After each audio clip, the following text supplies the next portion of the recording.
vamos a continuar. ¿Y dónde vamos a poner el foco? Lo vamos a hacer en los espacios. Los espacios sin duda importan porque provocan sensaciones.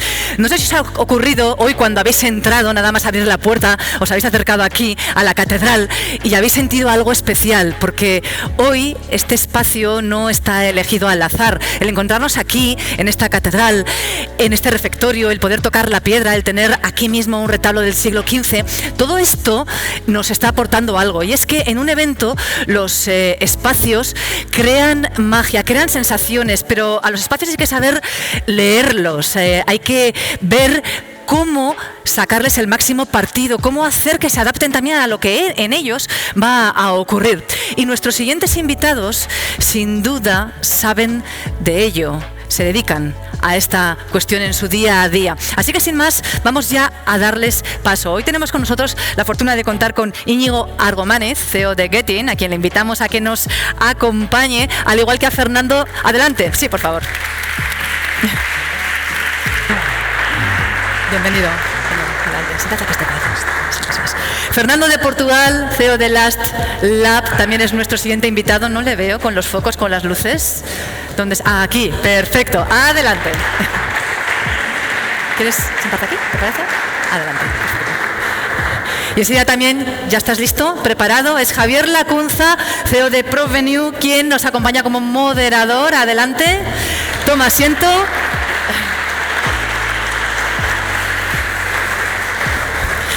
Es nuestro siguiente panel. Os los presento ya en condiciones. Íñigo Argománez es CEO de Getting, una de las mejores promotoras musicales del país. Tienen 3 sedes, organizan al año 800 conciertos, a veces más, gestionan la carrera de 25 artistas y todo ello con una larga trayectoria, lleváis ya más de 30 años, ¿verdad?, sobre los escenarios, y hoy nos hablan de cómo adaptar los escenarios a lo que en ellos ha de ocurrir, ha de pasar. Además también tenemos con nosotros a Fernando de Portugal. Él es el CEO de Last Lab. Es una agencia especialista en diseño y en organización de eventos deportivos de marcas de tanto renombre como Nike, como Red Bull, como PlayStation, Martini o Audi. Han conseguido el premio Evento Plus al mejor evento deportivo tanto en el 2019 como en el 2021. A modo anecdótico también diremos que en su juventud fue piloto de motocross, ¿verdad? Hoy todo nos lleva a estar sobre ruedas.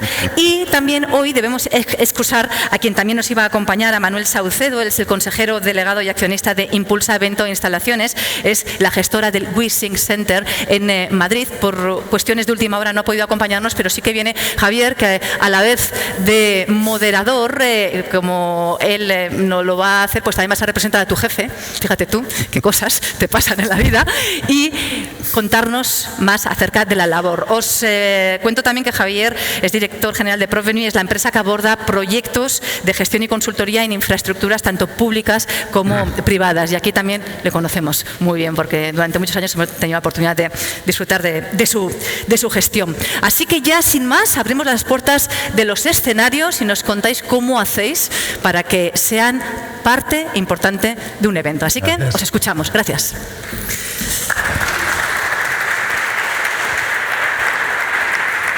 Estupendo. Gracias, Cristina. Buenos días. Tenemos la suerte de contar con 2 promotoras, eminentemente, aunque han hecho muchas otras cosas en su vida, que además son complementarias, porque de alguna manera está vinculada al deporte, vinculada a la música, pero que también han hecho gestión de recintos. Y vamos a hablar un poco, eminentemente, de 3 cosas, ¿no? Vamos a hablar un poquito del contexto de España, vamos a entender un poco a nivel de recintos qué ofrece nuestro país, qué no ofrece, qué carencias podemos tener después de aquel boom constructivo de obra pública hasta la crisis del 2008 que ha dejado un montón de infraestructuras. Bueno, en fin, cómo hemos evolucionado en ese plano desde un punto de vista de país. Vamos a hablar un poquito también de lo que son tendencias en varios marcos, en marco de evolución tecnológica, de evolución de sostenibilidad, e incluso en aspectos de gestión. Vamos a hablar de tendencias. Vamos a hablar también un poco del papel de la inversión y la gestión pública, dado que en gran medida los recintos recintos o los escenarios, pues no solo hablamos de recintos, digamos, tienen una pata muy importante por ese lado. Y luego hablaremos al final un poquito también de proyectos emblemáticos o proyectos que a día de hoy dan mucho que hablar, ¿no? Ese es un poco el contexto.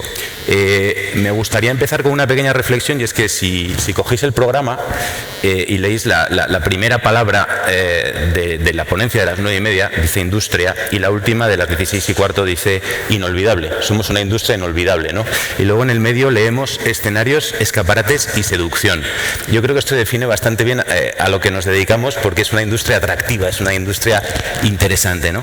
Y segunda reflexión, que entiendo en la que estamos de acuerdo, hace 8 meses seguramente no lo teníamos tan claro, pero la presencialidad ha ganado, el vivo ha ganado, ¿no? Hemos pasado unos años donde parecía que lo digital, que lo virtual se hacía un hueco de una manera un poco sorprendente por acelerada, pero vuelta a la vida normal, entre comillas, el vivo ha ganado. ¿Es así, Íñigo? ¿Estamos de acuerdo en eso?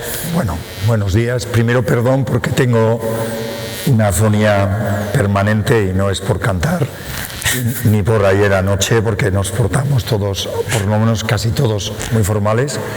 Gracias a Carlos por invitarme, y un placer. Y la verdad es que ahora viendo este venue, este local, vamos a ver si convencemos y podemos hacer actividades musicales también aquí, que no estaría nada mal. Fundamental, hemos estado 2 años sin poder hacer lo que nos dedicamos, que es conciertos y espectáculos en directo, y la vuelta del año 22 ha sido un año impresionante en el que hemos conseguido por lo menos tener unos números de asistentes y de gente muy importantes, quizá mejores casi que los del 19, y también hemos notado que había mucha caña, mucha necesidad, mucha ilusión de vivir esos momentos de la música o de las emociones en directo, ¿no? Durante la pandemia sí que probamos e hicimos bastantes cosas virtuales y digitales, pero desde luego soy de los que creo que las cosas hay que verlas en directo, la música más si cabe, y si no te consigues emocionar o que te cree algún tipo de sentimiento lo que estás viendo, no habremos conseguido lo que buscamos. Por lo tanto, creo que ahora el reto que tenemos es si esta presencia de tanto público que hemos tenido este año 22 somos capaces de mantenerlo los próximos años. Fernando, ¿estás de acuerdo también en que la presencialidad ha ganado la batalla? Bueno, pues buenos días a todos. Yo en primer lugar pues agradecer a Carlos Mangado pues la invitación. Yo he tenido una desgracia familiar muy grande este fin de semana, pero no podía faltar a Carlos y aquí estoy, porque Carlos ha sido durante muchos años un embajador de Pamplona. Nosotros llevamos 35 años organizando eventos, y cuando salía cualquier iniciativa, pues ya Carlos venía a Madrid y nos decía: tenéis que traer esto a Pamplona. O sea, era yo creo un embajador de Pamplona y de Navarra, y eso pues durante los años nos ha hecho traer pues desde la Fórmula 1, que la trajimos con Red Bull a Pamplona en San Fórmula 1, que hicimos unos encierros con 2 coches de Toro Rosso llegando a la plaza, hasta pues hicimos también motocross freestyle, hemos hecho también en Puente la Reina Creepers, un evento de escalada, hemos hecho también el tema de Revolution on Ice hace 2 años, y pues siempre que sale una iniciativa, Carlos se presenta en Madrid y nos dice: esto se puede llevar a Pamplona, vamos a organizarlo, ¿no? Y luego también el tema de la localización. Yo creo que donde estamos ahora mismo queda claro que la localización de los eventos es uno de los asuntos primordiales. O sea, hoy estando aquí, pues claramente estamos pues conmovidos, no estamos en un sitio normal, la altura,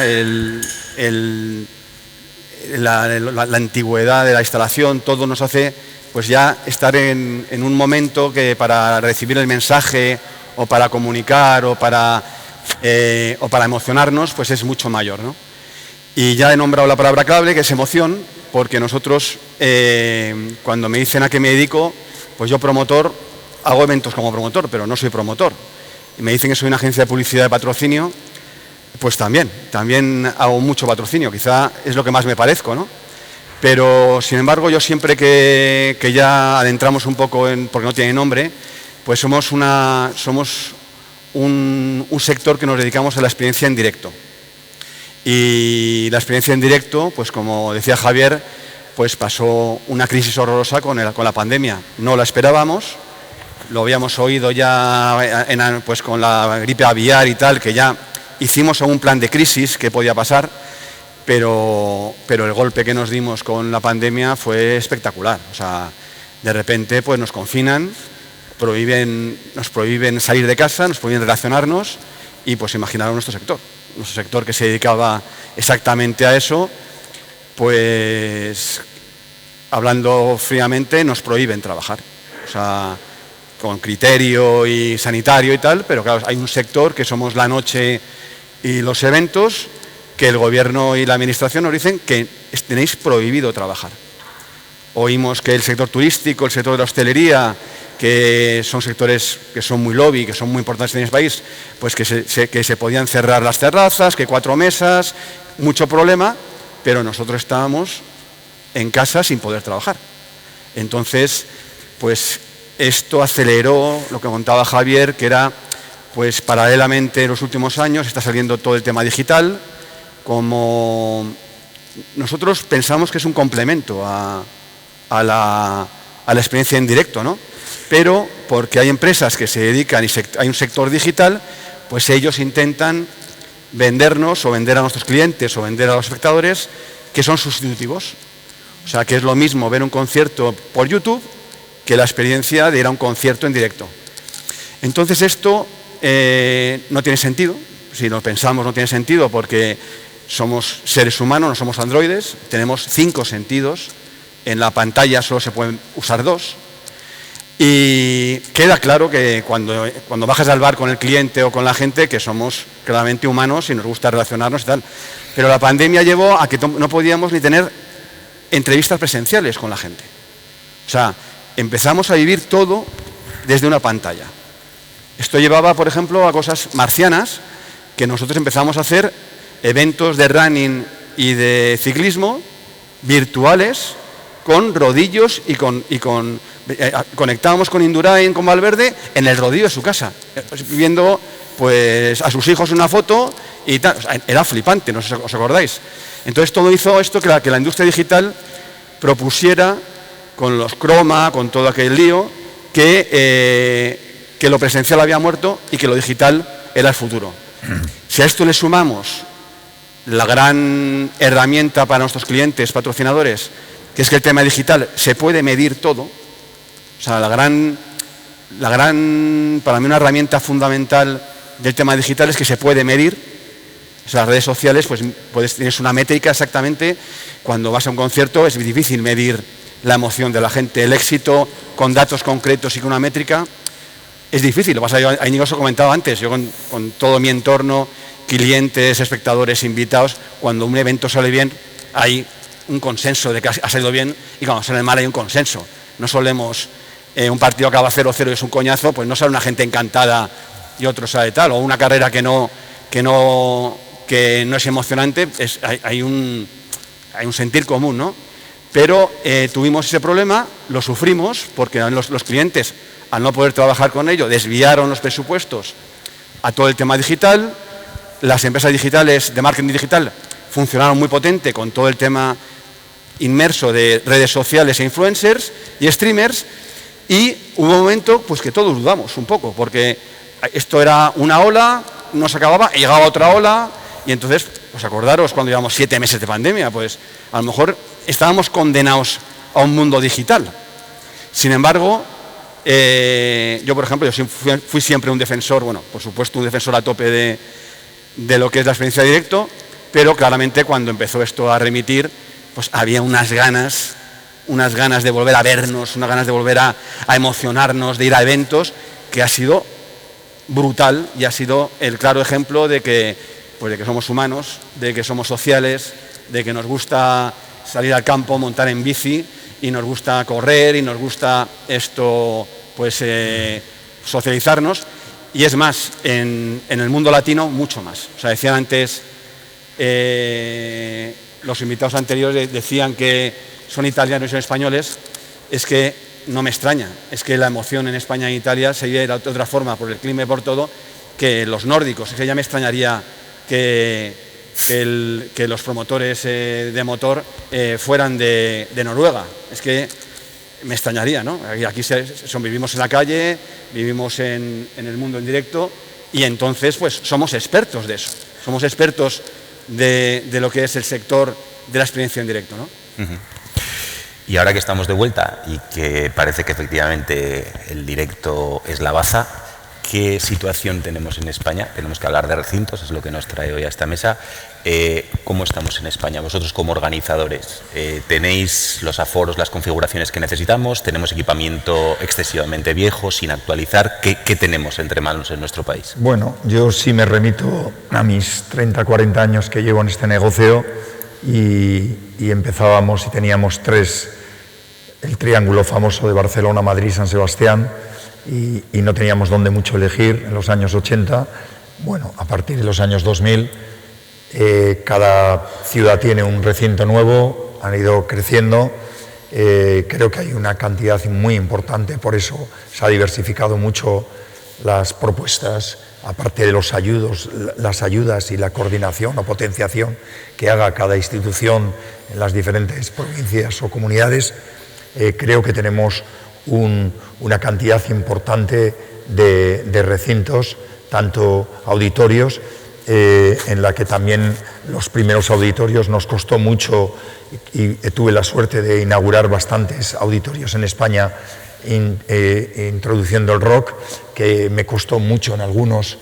Aquí igual en Pamplona un poco menos, pero en otras ciudades costó mucho el que el pop y el rock entrara en los primeros auditorios, y creo que hoy es una cosa absolutamente ya reconocida y usada, porque creo que era muy importante que la gente joven se acercara a los auditorios y tuviera las mismas comodidades, la misma acústica que se utilizaba para los conciertos de música clásica, la tuviera también en el pop y en el rock.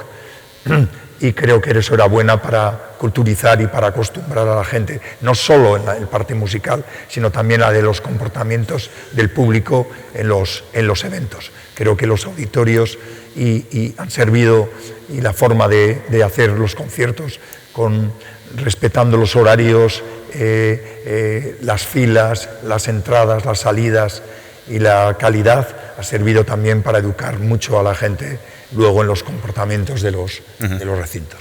Y por centrarme en Navarra, diría que ahora se cuenta con un Navarra Arena en el que estamos trabajando muchísimo, y lo suelo poner como ejemplo. Creo que es uno de los recintos más importantes de Europa, y se está convirtiendo creo que ahora Pamplona, Navarra, está entrando en los circuitos nacionales, y pronto entrará en los circuitos internacionales.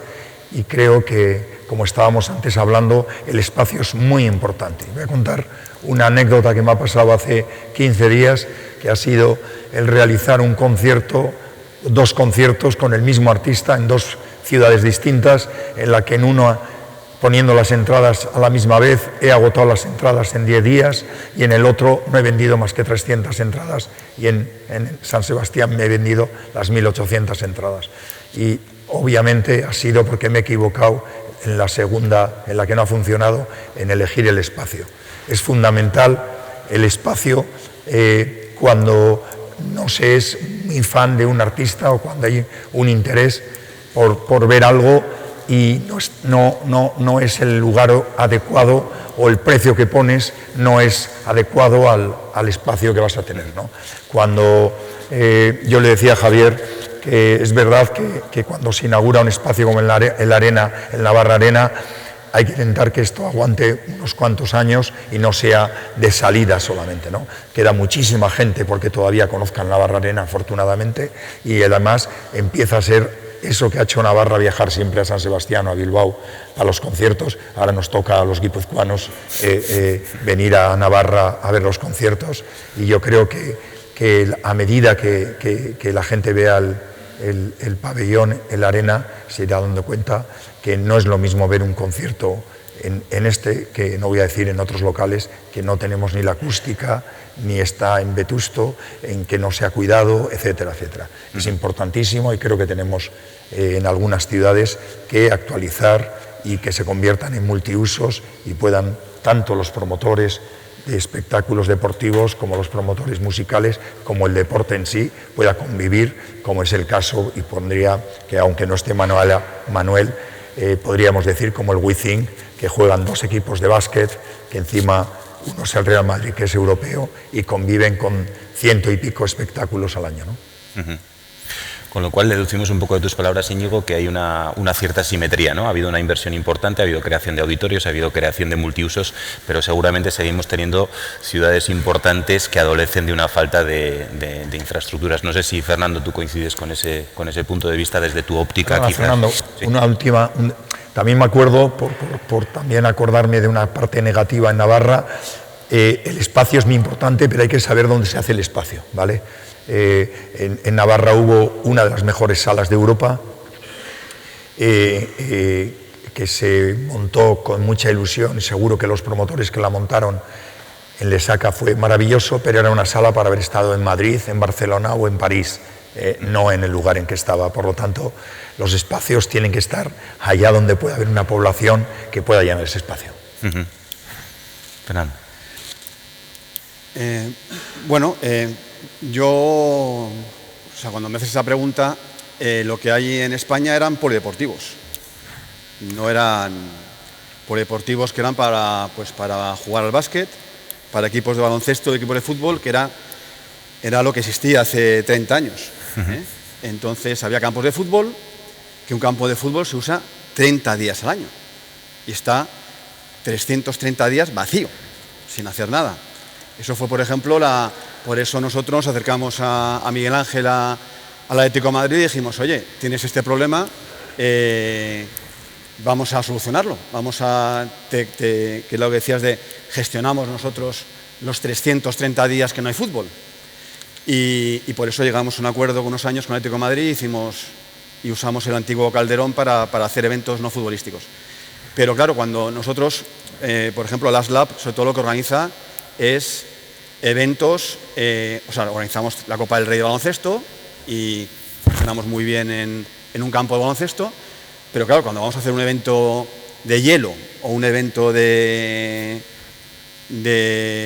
motocross o el gaming, que lo voy a hablar luego porque es totalmente diferente. Pero claro, nosotros pues tenemos el problema pues de que los camiones no entran dentro, de que las puertas esto no tal. O sea, claro, vamos a hacer o la plaza de toros para montar el X-Fighters, el evento de freestyle, que fue el primer evento, por cierto, que llenó la Plaza de las Ventas en casi 100 años, que llenó la Plaza de las Ventas entero, porque claro, Íñigo y los conciertos ponen el escenario y usan solo un 60% del aforo. 70, sí.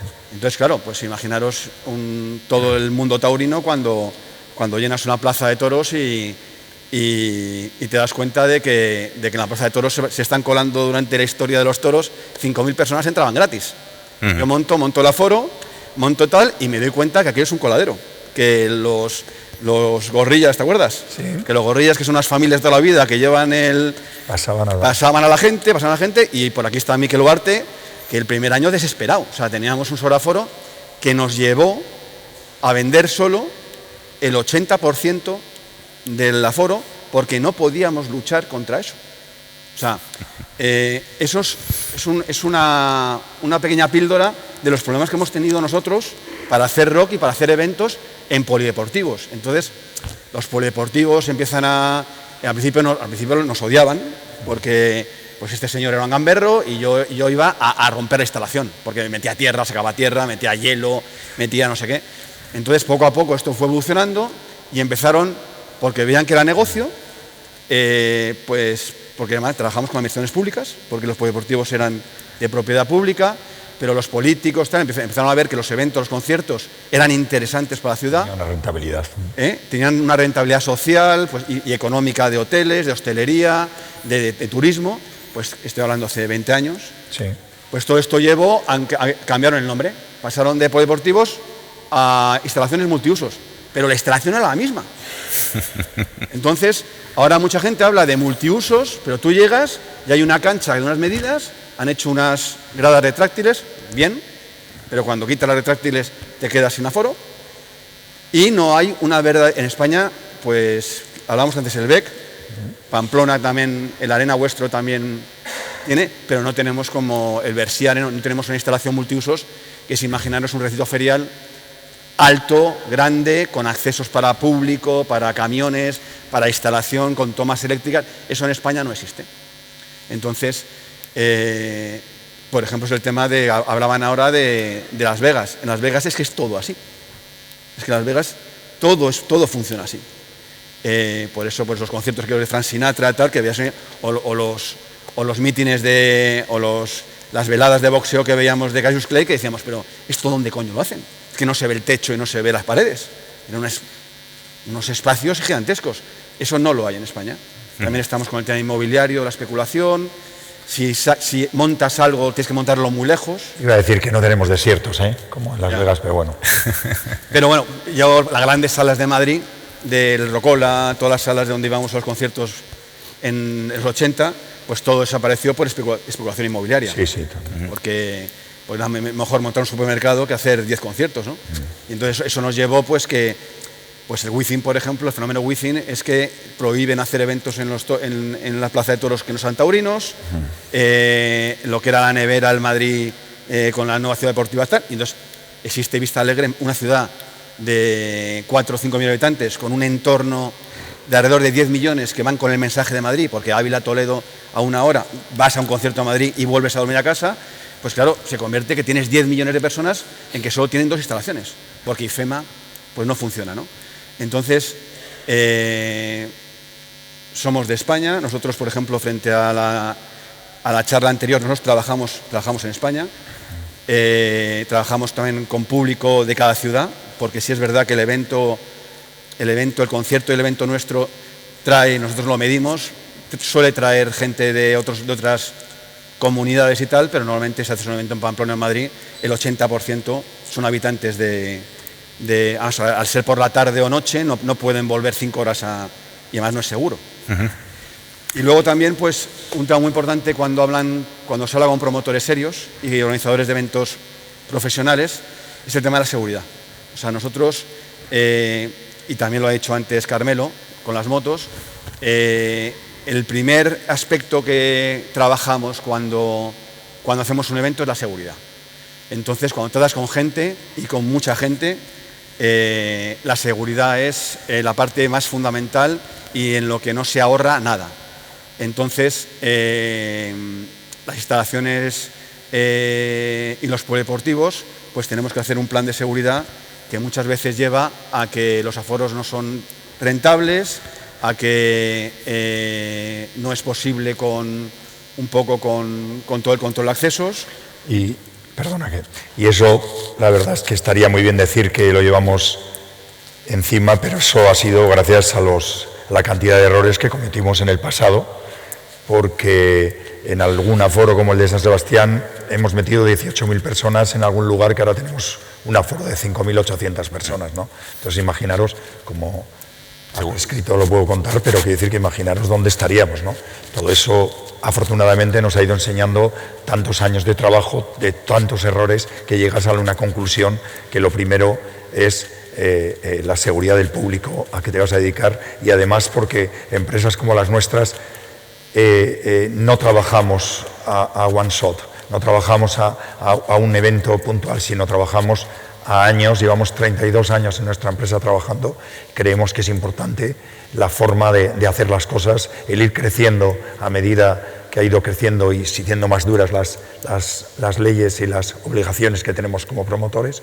A veces pienso que esos nuevos promotores no sé si van a poder tener la suerte que tuvimos nosotros, aunque fuera muy complicado de empezar en este negocio, porque se les ponen muchos condicionantes, muchas reglas, muchas normas que tienen que cumplir, pero creo que, como decía Fernando, es fundamental para nosotros el trabajar pensando en la seguridad, sobre todo cuando sabemos que cualquier fallo que podemos tener, tanto encima del escenario o debajo del escenario, nos va a condicionar el futuro de nuestras empresas, ¿no? Y luego, Íñigo, sabiendo que si el éxito de un concierto o de un partido de tenis es de Nadal y del artista, el deportista y el artista, si sale mal, la culpa es nuestra. Sí, sí.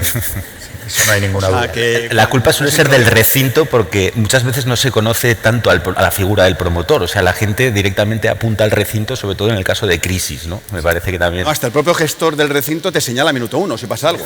Cuando ha sido él el que te ha obligado a tratar con esa empresa de seguridad. O sea, te metes ahora en los recintos, luego hablaremos si quieres de eso, pero a los recintos te dicen, tienes que trabajar con esta empresa.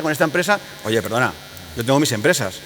No, pues tienes que trabajar con esa. Y si pasa algo, ¿de quién es la culpa? Tuya. Digo, esto no puede ser. Bueno, volviendo a los recintos, sí que me gustaría animar a que en la Navarra Arena y centrándonos en Navarra, que es donde estamos, no olvidemos en la parte musical, a las salas, a los bares y a los clubs, que son los que hacen que algún día esos artistas puedan ir a los grandes eventos, ¿no? Creo que tiene que haber un apoyo a esas instalaciones grandes, pero la cantera tiene que ser los clubs, los bares, las grandes salas privadas, que hay gente apostando por hacer las cosas, en ayudarles, potenciar que haya artistas, que haya cantera de nuevos artistas, porque no todo es la guinda del pastel de los grandes. Ahora te interrumpo yo, y yo igual, también no olvidemos los deportes minoritarios, que no son profesionales y que no llevan público, el deporte femenino y los deportes intrusivos, pues también tienen espacio, y tienen que tener también un recorrido. Y ahí, por ejemplo, la figura del Consejo de Subdeportes es clave. O sea, nosotros nos dedicamos al deporte profesional, pero por ejemplo nosotros, tú y yo, también nos dedicamos a buscar valores, a deportes minoritarios, porque somos del sector, no somos... O sea, yo, por ejemplo, en el tema deportivo, hacemos mucho deporte que no es rentable, pero que también es necesario hacer, ¿no? Vale, pues si os parece, puesto un poco el contexto en España, vamos a lo que pueden ser tendencias que podemos identificar. Me adelanto un poco y bueno, os planteo algunas convicciones a las que desde nuestra óptica hemos llegado también, ¿no? Un poco lo que decías tú acerca de la multiusabilidad. Seguramente en muchos casos estamos utilizando infraestructuras que fueran diseñadas, en algunos casos hace mucho tiempo, para otros usos, y le estamos tratando de dar una dinámica de multiusabilidad por varios motivos. Uno, por el aumento de la rentabilidad económica, más días de ocupación, más volumen, más actuaciones, más... por un lado, tiene un componente también de rentabilidad social en el caso de entidades públicas, puesto que no siempre con un criterio económico se busca una ocupación de tal manera que la ciudad viva, la ciudad disfrute y, llegado el caso, si hay afluencia de visitantes, etcétera, pues exista una dinámica de consumo interesante, ¿no? Y en ese sentido, una búsqueda a través de esa multiusabilidad de la maximización del número de días de ocupación. Eso creo que puede ser una tendencia que es aplicable, desde luego, a lo que comentabais de polideportivos evolucionados a arenas o a multiusos, pero puede ser extrapolable a plazas de toros en un momento en el que el mundo taurino está en un declive importante y los propietarios de plazas de toros, que en muchos casos además son privados en España, bueno, pues buscan esa beta de rentabilidad. Y sucede también con los estadios de fútbol, donde típicamente los equipos de primera o de segunda división han capitalizado su gestión, se han contentado con 30 días de utilización al cabo del año, pero ahora un poco ven esa posibilidad de rentabilidad ulterior. No sé si eso puede ser un buen resumen de tendencias. Habrá que llenar de contenido. Sí, claro, los estadios. Sí. Evidentemente, suelo decir que antes decía que en Donosti, en Guipúzcoa, era una de las ciudades que mejores espacios había hace 30 años, porque teníamos un velódromo, un estadio con pistas de atletismo, un hipódromo, aparte el auditorio, etcétera, etcétera, y el no cuidar todos estos espacios nos ha llevado ahora que tengamos problemas en San Sebastián, en Guipúzcoa, de tener espacios adecuados, ¿no? Yo creo que el reto va a ser cómo llenamos de contenido tantas provincias, cuando ahora pues somos un poco así España, cuando nos da por hacer festivales, somos el país que más festivales hace de toda Europa. Hay festivales en todas las ciudades y en todas las provincias, y en muchas hay una auténtica avalancha de festivales, y creo que bueno, nos va a tener que vamos a tener que controlar, que ir un poco a la medida adecuada de tener que llenar los conciertos, porque no sé si en nuestro mundo no sé si vamos a tener público para tantas entradas, ¿no? Hoy estaba comentándole, creo que a Fernando, que estas Navidades habrá millones y millones de entradas a la venta en estos meses. Vamos a ver si somos capaces de absorber toda esta cantidad de conciertos, y además muchas veces los promotores musicales nos creemos que el ocio solo pasa por la música, ¿no? Y hay afortunadamente muchísimas más cosas, y en la cultura, aunque para la gente joven la música sea aquello que más usa o que más consume, hay otras culturas, y que ojalá la gente también se acercara a ella, ¿no? Y el deporte igual. Creo que ese reto de los espacios, auditorios, salas de conciertos, grandes arenas, el reto de los próximos años va a ser si va a haber tanto contenido, porque antes ibas a Andalucía y hacíamos Sevilla y Málaga, pero ahora hacemos Granada, hacemos Córdoba, hacemos Sevilla, hacemos Málaga, hacemos Cádiz. En Cádiz hay 17 festivales en el mismo mes de julio para elegir. En Málaga hay un montón de festivales, así sucesivamente, ¿no? Y los artistas van cambiando. Es verdad que el consumo de música, el pastel cada vez es más grande, pero el trocito de cada artista es más pequeño. Por lo tanto, hay muchos más artistas, pero menos que puedan llenar estadios o que puedan agotar los grandes espacios. Quizás sí que, de alguna manera, la reflexión que cabe hacer con la música, y al margen de pandemias que han bloqueado esto durante 2 años y medio, se produce un cambio con toda la aparición de plataformas digitales, etcétera, etcétera, que el consumo de música cambia, y el dinero que antes se invertía en comprar discos o en comprar CDs, y se decía que se hacían giras para vender CDs o para vender discos, ahora es al revés, ¿no? Ahora se genera muchas veces material, por así decirlo, que ni siquiera va en forma de disco, para vender giras, precisamente porque el consumo del vivo, lo otro está prácticamente de manera gratuita, ¿no? Cuando la piratería en España fue terrible en los años 2002 al 2005, los que vivimos de la música en vivo nos reíamos un poco de la música enlatada, pensando que esa crisis no nos afectaba a nosotros, porque aunque no se pagara la música, se consumía mucha más música, y si se consumía mucha más música teníamos muchas más posibilidades de que fueran a nuestros espectáculos, ¿no? Pero bueno, nunca te rías del mal ajeno, porque luego llegó la pandemia y la música enlatada podía salir adelante y nosotros teníamos que estar en casa, ¿no? Esas cosas suelen ocurrir. Hablando de tendencias, Fernando, un poco, digamos, en el triple eje de sostenibilidad, digitalización e inclusión, ¿no?, que marca políticas europeas, fondos europeos, etcétera, transición digital, por ejemplo, en recintos. Imagino que este es un aspecto importante, y más tú que te mueves en algunos de tus eventos en claves muy tecnológicas, ¿no? ¿Necesitan los recintos ponerse a la altura en materia de digitalización? Seguramente sí, ¿no? Bueno, el gaming es un mundo aparte. Sí, el mundo PlayStation Gaming es un mundo aparte, porque claramente necesitan unas instalaciones nuevas, y se están montando arenas, porque lo que decíamos antes, el gaming no funciona con un espacio físico donde se realiza el juego. Al ser digital, pues no todo el mundo tiene que estar mirando al mismo sitio, no todos los jugadores, y luego pues algo que es absolutamente novedoso, que la gente ya no va a ver el espectáculo, la gente quiere ser parte del espectáculo, o sea, la gente quiere interactuar. En el gaming es brutal, pero está pasando ahora mismo, por ejemplo, en los partidos de fútbol, la gente está con el móvil viendo el partido a la vez que lo ve en directo, viendo repeticiones, o sea, está interactuando. Entonces las instalaciones no están preparadas para eso. No, hay algunas que no tienen ni wifi, no hay wifi. O sea, se te bloquea el teléfono, ¿no? O sea, yo hablaba antes también con Íñigo que nosotros prohibíamos la entrada de vídeos y de cámara de fotos a los conciertos y a los eventos, porque estaba prohibido, las imágenes eran derechos del organizador. Ahora a ver quién le prohíbes hacer fotos y un vídeo en un evento. Tienes que quitar el móvil. Entonces todo esto ha cambiado mucho el negocio. Yo tampoco quiero ir de abuelo hablando del pasado, pero sí nos da un recorrido que nos hace ver el negocio, y sobre todo lo que nos hace ver es que el entorno es cambiante, y los que nos mantenemos en plan darwiniano somos los que sabemos adaptarnos a lo que viene, ¿no? Entonces, por ejemplo, en las lab, sobre todo nos adaptamos pues metiendo mucha gente joven. O sea, en las lab, por ejemplo, mucha gente nos dice que los dueños podemos ser viejos o lo que sea, pero si la gente es joven, la gente está actualizada, pues todo funciona, ¿no? En el tema del gaming, nosotros, por ejemplo, hace 3 años, justo antes de la pandemia, hemos montado un estudio de arquitectura dentro de la empresa para que haga, sobre todo lo que es la arquitectura efímera de los eventos, los montajes. La arquitectura efímera es que hacemos un gran montaje y se recoge, es tipo cine.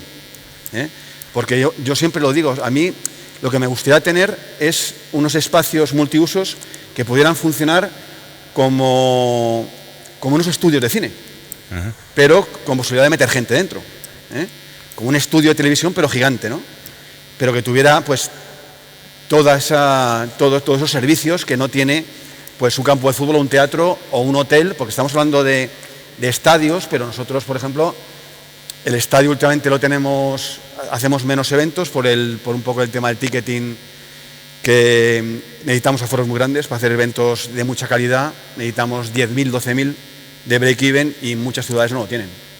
Entonces, pues estamos un poco con el gran evento deportivo de estadio, estamos un poco indoor, estamos cerrados con Madrid, Barcelona, Pamplona, Bilbao y poco más. O sea, entonces están los campos de fútbol, pero que es muy complicado, lo decía antes Íñigo. Antes había pista de atletismo en los campos de fútbol, ahora los han quitado. O sea, más que ir al multiusos, lo que han hecho es convertir los campos de fútbol en un único uso, que es el fútbol. Es más, antes hablábamos de que nosotros, ¿cuándo sabemos que está lleno un estadio? Pues porque cuando montamos el escenario o eventos que no son de fútbol, hay gradas hay localidades donde no se ve el espectáculo. Entonces, yo lo tengo claro cuando se llenan esas gradas, es que estamos repletos, ¿no? Que es que hay un tío que está ahí que no ve el estadio. Yo siempre recuerdo cuando fuimos a México, a la Plaza México, 50.000 personas, una plaza que es una pared de gradas. ¿Has ido tú a...? Sí. Fuimos a montar ahí el Red Bull Fighters y nos subimos arriba del todo y dijimos, esto es acojonante, pero el que se sienta aquí no ve nada. Estamos timando, ¿no? Entonces, pues, ese evento me acuerdo de un detalle, que paseando por las afueras, hacíamos el evento el sábado y siempre paseamos por fuera a ver el ambiente que hay, fue muy curioso. En México vendían el vídeo del evento antes de hacerse el evento. Vídeo del Red Bull Fighter 2004. Lo vendían y no habíamos hecho el evento todavía. Era acojonante. Y luego también cuando hemos trabajado en Estados Unidos y tal, el mundo sajón, el evento es distinto. O sea, el evento en Estados Unidos, en Inglaterra y tal, el evento es de un día entero. O sea, la gente cuando iba a ver el básquet menos, pero el básquet van a cenar, pasan un evento de una tarde, o sea, es una experiencia en sí ir a un evento. Aquí en España llegamos 5 minutos tarde al partido y nos vamos 5 minutos antes. Allí, sin embargo, van 4 horas antes, compran merchandising, bajan a ver a los... Entonces tienen el negocio, lo tienen la NBA, la NFL, lo tienen mucho más desarrollado.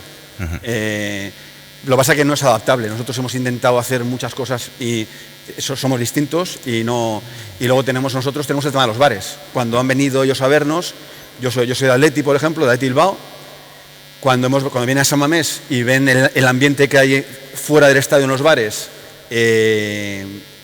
una hora antes, eso la gente americana alucinan, porque allí lo que tienen es un gran parking. Entonces en el parking hacen sus chuletas y tal, pero no tienen lo que tenemos nosotros, ¿no? Entonces en el negocio hay cosas que no se pueden transportar, que no se pueden copiar y estamos en España, estamos en Europa y el europeo tiene una forma de ver el evento, entonces no todo vale. Entonces hay muchas cosas que vienen y luego nos meteremos con las compañías americanas que están viniendo a llevar gestión de estadios públicos, estadios de fútbol, porque se van a meter una hostia de espanto.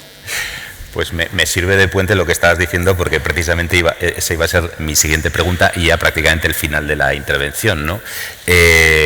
esa dicotomía que existe entre el mundo anglosajón a la hora de plantear el evento, que es un evento muy de consumo y que eso tiene mucho que ver con la rentabilidad de los venues, que eso permite intervención privada en la construcción de venues, etcétera, etcétera, contrariamente aquí, que es una cuestión eminentemente abordada desde lo público, me lleva a la cuestión final, que es preguntar, bueno, pues tenemos ahora mismo en España un proyecto de relumbrón principal, que es la remodelación del Santiago Bernabéu, y donde aparece la empresa Legends, ¿no?, como gestora americana de grandes estadios, y plantea unas cosas que ya se anticipó tú, pero lo iba a decir yo. Es decir, hablan de 400 millones de euros de facturación proveniente del estadio, hablan de 300 días de ocupación, y yo personalmente tengo grandes dudas de que eso sea posible. Pero bueno, igual yo es que soy excesivamente escéptico, no lo sé.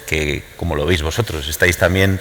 Yo con esas cifras me mareo, la verdad. Claro, estamos hablando de 400 millones de euros, son 20 WeThinks en la misma ciudad, un recinto que es el cuarto del mundo en el ranking de Polestar en volumen de actividad, el WeThink Center. Es verdad que Madrid tiene un problema importante de espacios. Es verdad que contaba que el WeThink está teniendo un éxito por su trabajo y cómo lo está haciendo, pero también porque no hay competencia, no hay unas posibilidades alternativas de ir a otros recintos. Pero también es verdad que empieza a haber una costumbre de viajar diferente en los conciertos, a viajar a ver los conciertos a ciudades, y ahora se va a anunciar muchos conciertos, algunos en Málaga, otros en Vigo, internacionales, que antes serían imposibles, ¿no? Yo no sé si, a mí se me escapa saber si el Bernabéu va a tener esa capacidad. Lo que sí creo es que en Francia, desde luego, cada vez que viajo a París a trabajar, me obligan a trabajar con empresas francesas. Cuando he hecho festivales en Francia, he tenido que contratar a todo el mundo de empresas de allí, y creo que en España, y espero que se cuide este peligro que ya hay desde lo público a veces, de querer eliminar a los promotores, porque también nosotros a veces sufrimos la competencia pública también en algunos espectáculos, ¿no?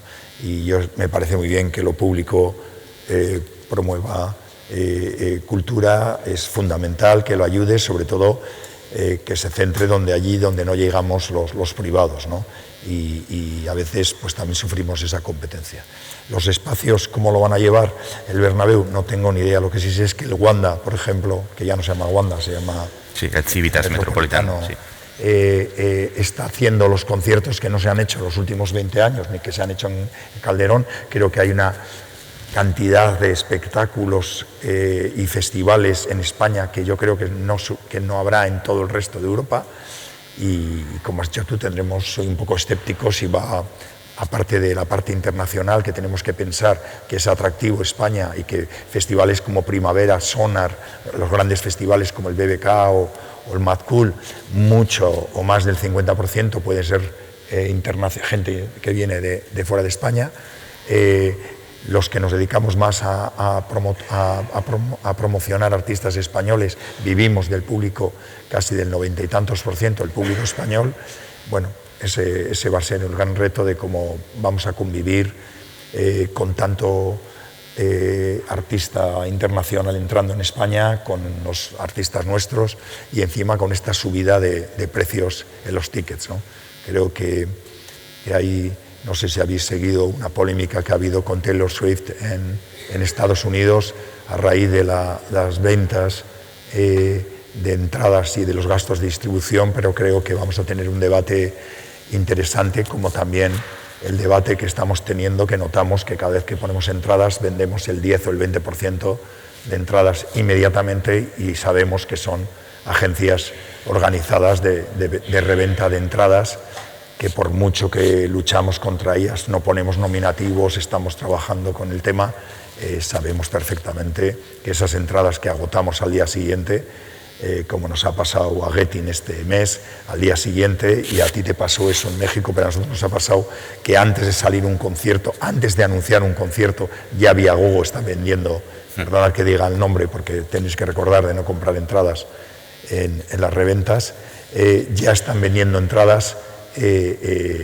nuestras antes de anunciar el concierto, y algún caso ha pasado que no hemos llegado a hacer el concierto y el sistema ya estaba vendiendo entradas a la gente. Lo que hace es captar cuánta gente tiene interés en ese espectáculo y una vez que lo captan, así pueden ir más seguros a comprar. Y luego van más caros. Bueno, muchísimo más van mucho más caros y nos dicen que nuestro espectáculo es muy caro, cuando nosotros el precio es menor, pero se queda en el imaginario colectivo que la entrada está al precio que han puesto las... Creo que con la labor que estamos haciendo la gente se está enterando porque estamos dejando a la gente fuera. Es decir, están viniendo a conciertos gente que ha pagado 300 euros una entrada que vale 80 y encima no pueden entrar porque el primer código que entra, esa entrada, a veces hay gente que se comporta adecuadamente y solo hace el traspaso de una entrada a otra, pero estamos notando que mucha gente lo que hace es revenderla 8 veces y solo dejamos entrar al primer código que entra. Por lo tanto, que suele ser muchas veces el mismo que ha vendido 8 veces la entrada.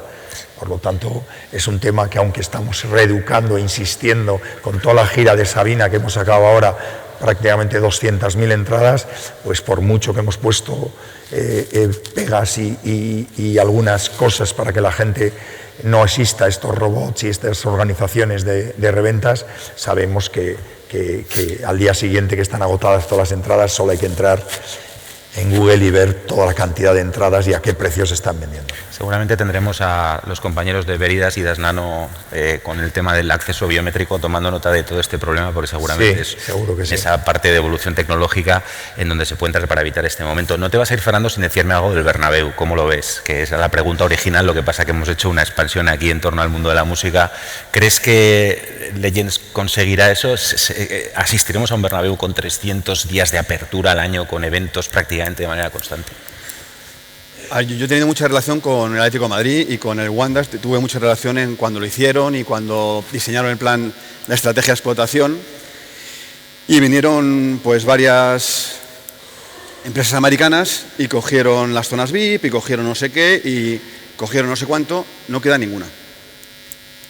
Porque también en todo esto, también en todo nuestro negocio, también hay que saber que están ahora metidos los fondos de inversión. O sea, y los fondos de inversión, pues la naturaleza que tiene un fondo de inversión cuando se mete en un negocio es claramente especulativo. O sea, se mete en un negocio para venderlo en unos años. Entonces, no le importa ni el sector ni el recorrido. Hombre, hay fondos y fondos, ¿no? Pero claro, nosotros somos empresas, medianas empresas, con capital privado, con family office o algo hecho. Pero claro, estamos hablando de negocios que son de fondos de inversión. O sea, el Wanda se llamaba Wanda porque era una empresa china que es un fondo de inversión, bueno, sui generis, pero como todo lo chino, pero era un fondo de inversión. Entonces, el negocio del fútbol es un negocio que es complicado, pero es claramente un negocio que está basado en la compra y venta de jugadores. Eso es a lo que se dedica un equipo de fútbol. Y luego tiene pues varios negocios paralelos, pero que no tratan mucho, y entonces lo que hacen solamente es subcontratarlo. Entonces ya está dicho, yo creo que hay una empresa americana que va a ser la encargada de gestionar el Bernabéu. El Spy Barça me imagino que será parecido, porque los equipos de fútbol tienen un problema financiero siempre y quieren tener dinero rápido para comprar jugadores y para hacer operaciones. Entonces, todo lo que sea coger dinero de fondos y tal va muy bien para su negocio. Y entonces, pues paralelamente, pues nos encontraremos yo creo que el Bernabéu estará bastante bien para organizar, porque es un sitio muy grande y está bien planteado todo, y sobre todo el césped que desaparece, que eso es la hostia para nosotros, porque nosotros teníamos que reponer el césped. Yo he estado 2 años pagando el césped nuevo al final de verano en el Calderón, pero tiene el problema que me imagino que tendrán los precios altísimos. Y luego pues han cambiado muchas cosas, pero creo que no se puede entrar un tráiler en el campo. Entonces, eso se ha modificado, eso existe. Sí, pero porque también entraba en el wifi y al principio no entraba. Pero, los arquitectos no son arquitectos de instalaciones deportivas, son arquitectos de despacho que hacen una torre como un estadio. Pero es que por eso el tema de arquitectura de eventos, es que hace falta arquitectos que sepan cuáles son nuestras necesidades. Y como yo vuelvo otra vez a la parte de cómo vamos a andar y cómo va a ser el consumo, claro, la mejora de los espectáculos no puede ir contra el público y contra el precio de las entradas del público, porque claro, cuando te vas a una instalación como el WeThink o el Navarra Arena, es muy difícil poner entradas de 18, 20 o 22 euros al público, ¿vale? Porque el continente se come ya todos los posibles ingresos que pueda haber o toda la producción que puedas hacer, ¿no? No quiero imaginarme en otro tipo de espacios, pero creo que el de gran debate va a ser el poder convivir con precios que alguna vez cuando alguien no se dedica a esto me dice, hombre, pues si es tan caro, sube 10 euros la entrada, ¿vale? Si fuera tan fácil todo, pues claro, no nos dedicaríamos a esto porque siempre que tuviéramos un problema de breakpoint alto, subiríamos la entrada, ¿no? Es difícil. También es verdad que a veces cuando vendemos todo en una hora, algún promotor muy famoso americano solía decir que no estaba bien puesto el precio, ¿vale? El precio era barato. Entonces, bueno, quizá reside todo en cómo vamos a tener que jugar con los precios, con la cantidad de espectáculos, cantidad de festivales, para que todo esto sea viable y tenga viabilidad y que el público no se resienta o los bolsillos del público, ¿no?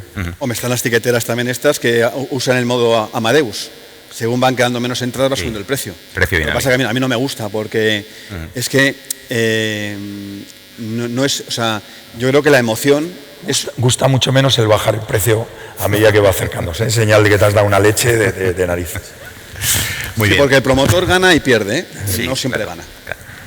Muy bien, pues son ya las 11:30, nos despedimos, tenemos un coffee break ahora, ¿no, Cristina? Fantástico, gracias, hemos revisado el marco España, tendencias. Gracias, Javi.